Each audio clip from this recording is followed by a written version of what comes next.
বান্দা যখন শুকর আদায় করবা তোমার মর্যাদাকে আল্লাহ সর্বোত্তম বৃদ্ধি করবেন। এখন আমার কথাটা জবাব দেন, আল্লাহ শুকর আদায় করলে লাভ কার? বলেন লাভ কার? লাভ আমার, খুশি হন কে? মর্যাদা যিনি বাড়িয়ে দেন তিনি কে? এই জন্য মনে রাখবেন 10 তলা বিল্ডিং এ শুয়েও যদি শুকর আদায় না আসে, মনে রাখবেন আপনি আল্লাহর অকৃতজ্ঞ বান্দা হয়ে যাচ্ছে। রাস্তার মধ্যে ইট মাথায় দিয়ে যদি আপনার ঘুম এসে যায় আর আপনি যদি আল্লাহর কাছে শুকর আদায় করেন, মনে রাখবেন আপনার চাইতে উত্তম সুখী মানুষ এই পৃথিবীতে আর কেউ হতে পারে না। এই জন্য দেখবেন আমাদের সমাজের মধ্যে কামলাদেরকে, শ্রমিকদেরকে দেখবেন যারা মরিচ দিয়ে ভাত খাওয়ার পরে বলে আলহামদুলিল্লাহ, তাই না?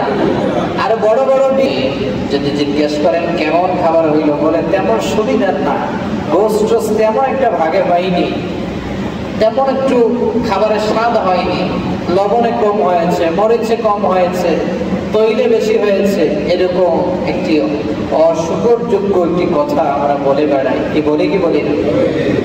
এতে আল্লাহ পাক বেজার হয়ে যায়।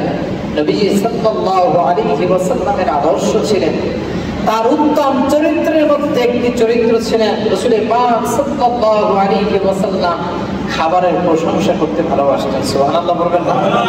খাবার যেমনই হোক না কেন তিনি প্রশংসা করতেন, আলহামদুলিল্লাহ পাঠ করতেন, দোয়া করতেন।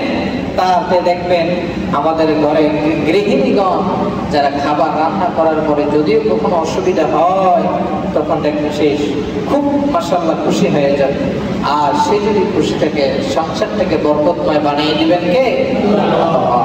এই জন্য তাকে খুশি রাখার দরকার আছে না? কি বলেন, আছে না? আমাদের একটি দোষ হচ্ছে, আমরা খাবারে মোটামুটি যদি একটু অসুবিধা হয় তো আমরা যাইয়েই বলি, কিরে মন ছিল কোথায় আজকে? কি বলি না? আমাদের বরিশালের ভাষায় বলে কি, বেড়ামে পাইছে কথা বল না গা। ওরে আমি দুই একটা কথা শুনছি তো, এই জন্য তো কিছু অভিজ্ঞতা আছে, আমি তো গ্রামের মানুষ, এরকম কথা শুনছি তো, বলে না? দেখবেন তার মনটা তখন বেজার হয়ে যায়। কোনো অবাধ্য নারীর পাল্লায় বললে তো মাশাআল্লাহ কথাই নেই, জন্মের তরকারি খাওয়াই, তাই না? দেখবেন পাল্টা জবাব দিবে, এমন পাল্টা জবাব সুযোগ আপনি করে দিচ্ছেন আর তাকে আপনি দিন দিন বেয়াদব করে তুলছেন। এই জন্য মহিলারা বেয়াদব হয়, অধিকাংশ মহিলারা বেয়াদব হয় স্বামীর কারণে। কার কারণে? স্বামীর কারণে। আপনি খাবার অসন্তুষ্টজনক খাবার হয়েছে, আপনি শুকর আদায় করতে পারছেন না, তারপরও আপনি মুখে হাসি রেখে বলেন আলহামদুলিল্লাহ খাবার খুব মজার হয়েছে, দেখবেন সে খুশি হয়ে যাবে। পরের বেলায় আপনার জন্য খাবার রান্নার সময় একটা চিন্তা ভাবনা করবে, তাই না? আল্লাহর হাবিবের আদর্শের মধ্যে একটি আদর্শ ছিলেন, আল্লাহর হাবিব সাল্লাল্লাহু আলাইহি ওয়া আলিহি ওয়াসাল্লাম খাবারের ব্যাপারে কখনো ত্রুটি ধরতেন না, বরঞ্চ খাবার যেমনই আসুক না কেন, যেমনই হোক না কেন, আল্লাহর হাবিব আলহামদুলিল্লাহ বলে শুকর আদায় করে নিতেন।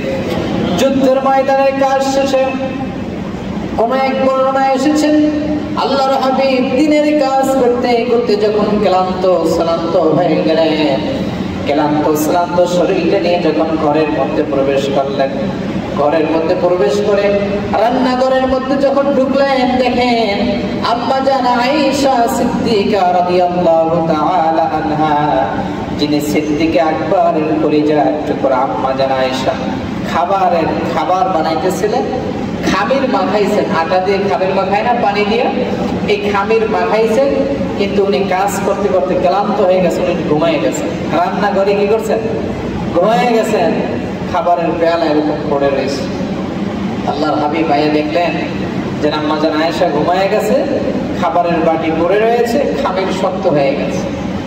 আল্লাহর নবী এক সেকেন্ডের জন্য তাকে ডিস্টার্ব করলেন না, কথা শোনালেন না, তাকে অত্যাচার করলেন না, শাসন করলেন না, বরঞ্চ আল্লাহর হাবিব রাহমাতুল লিল আলামিন আখির নবী সাইয়্যিদিনা মুহাম্মদুর রাসূলুল্লাহ রাসূল আরবি সাল্লাল্লাহু আলাইহি ওয়া আলিহি ওয়াসাল্লাম খাবারের মধ্যে পানি দিয়ে খামের গুলো নতুন করে তৈরি করে নিজ কুদরতি হাতে রুটি বানিয়ে নিজ কুদরতি হাতে গোশত রান্না করে আম্মা জান আয়েশার মাথার মধ্যে হাত বুলিয়ে দিয়ে বললেন, ইয়া আয়েশ, সুবহানাল্লাহ।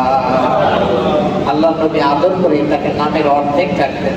এই জন্য স্বামী তার স্ত্রী নামের অর্ধেক ধরে ডাকার নাম সুন্নাত। সুবহানাল্লাহ। আল্লাহর নবী বললেন, ইয়া আয়েশ। আম্মা জান আয়েশা চোখের পলক খুলে দিলেন। আম্মা জান আয়েশা একটু ভীতু হয়ে গেলেন, বিশ্বস্ত হয়ে গেলেন। ডাক দিয়ে বললেন, নবীজি, আমি কখন যেন কাজ করতে করতে ঘুমিয়ে পড়েছি গো নবী, আমাকে ক্ষমা করে দেন, আমি এখনই রান্না শেষ করে আনছি।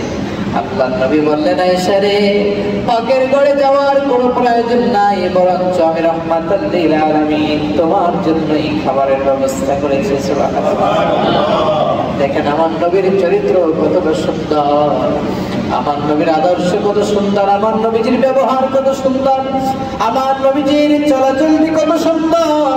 আমার নবীজির মতো যদি আমাদের আদর্শটা তৈরি করতে পারতাম, আমাদের প্রত্যেকটা ঘরকে, প্রত্যেকটা সংসারকে জান্নাতের টুকরা যিনি বানিয়ে দিতেন তিনি কে?